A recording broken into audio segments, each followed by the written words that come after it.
अस्सलाम वालेकुम प्यारे बच्चों। कैसे हैं आप सब? उम्मीद है आप सब ठीक होंगे।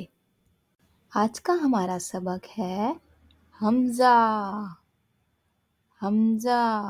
इससे पहले हमने पढ़ लिया वाव, हे और आज हम पढ़ेंगे हमज़ा।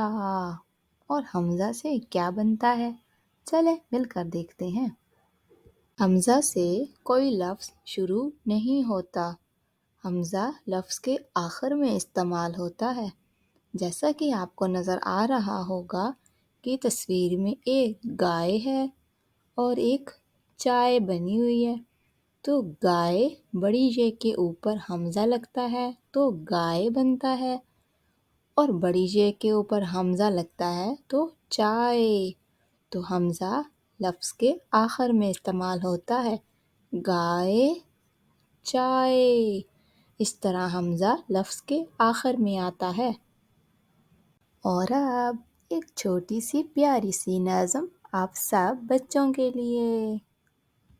सुनो बच्चों पते की बात, ये हैं खाने के आदाब। हाथ धो खूब रगड़ कर, खाना खाओ बिस्मिल्लाह पढ़कर। खाना सीधे हाथ से खाओ, नवाले को तुम खूब चबाओ। शुक्र करो अल्लाह का अदा, जिसने किया खाना अता। तो कैसी लगी आपको अच्छी सी प्यारी सी छोटी सी नज़म? अगर आपको मेरी नज़म अच्छी लगी है तो मेरे चैनल को लाइक करें, सब्सक्राइब करें और शेयर करें, और बाकी बच्चों का भी बताएं खाने के आदाब के बारे में। फिर मिलते हैं। अल्लाह हाफिज़।